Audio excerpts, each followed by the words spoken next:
भारत और पाकिस्तान के बीच चल रहे तनाव और तुर्की द्वारा पाकिस्तान को खुले आम समर्थन दिए जाने के जवाब में पुणे के मसाला एवं मेगा संघ ने तुर्की से खुबानी और हेजलनट के आयात का बहिष्कार करने का निर्णय लिया है।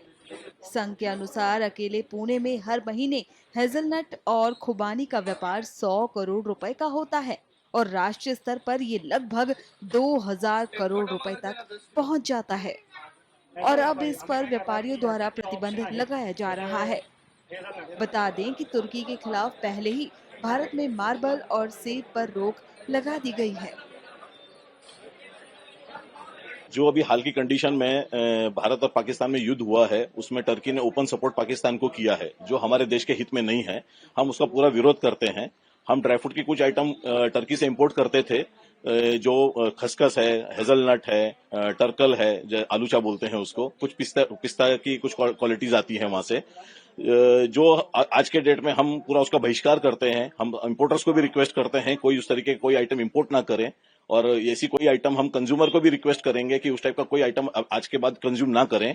भारत में उसका सब्स्टिट्यूट बहुत बड़ी मात्रा में अवेलेबल है, जैसे टर्कल बोलते हैं, आलूचा बोलते हैं, उसका सब्स्टिट्यूट जर्दालू है, हेजलनट का सब्स्टिट्यूट बादाम है, और भी बहुत सारी आइटम है जिससे वो खाने से उतना ही इम्पैक्ट होगा बॉडी पे या ड्राई फ्रूट के हिसाब से। तो हम सब कंज्यूमर को और इम्पोर्टर्स को रिक्वेस्ट करेंगे कि ऐसी कोई भी चीज का आगे यूज ना हो।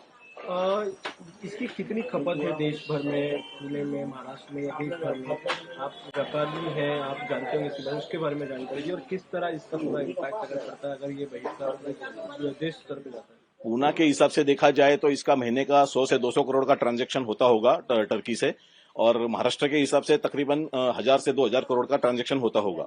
यहाँ पे बहुत बड़े बड़े इंपोर्टर्स पूरे महाराष्ट्र भर में हैं, और भारत देश का हिसाब किया जाए तो 10 से 20 हजार करोड़ का कम से कम इसका इंपोर्ट टर्की से होता है। लेकिन अगर ये पूरा बहिष्कार किया जाएगा तो टर्की की एक बहुत बड़ी कमर टूटेगी, इससे उनका बहुत आर्थिक बड़ा नुकसान होगा, क्योंकि भारत एक बहुत बड़ा कंज्यूमर मार्केट है।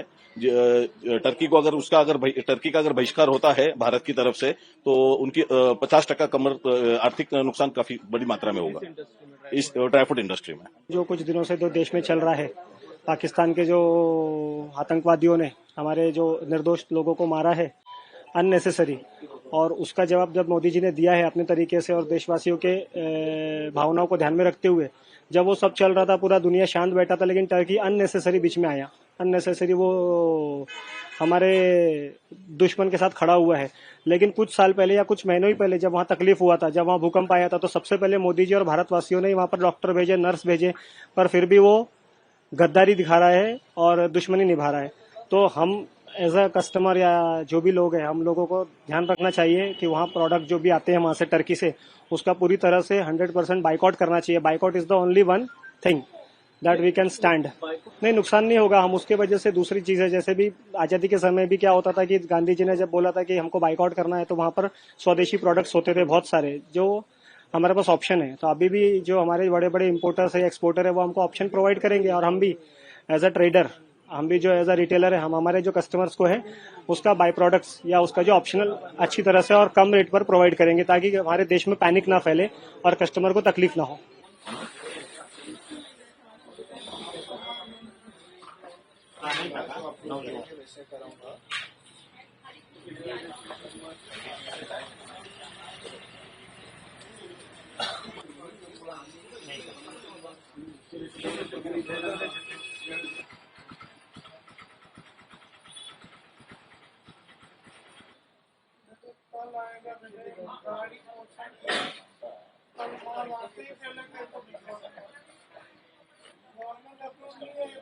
हमसे जुड़े रहने के लिए हमारे YouTube चैनल को सब्सक्राइब करें और नई वीडियो की नोटिफिकेशन के लिए बेल आइकॉन को दबाएं।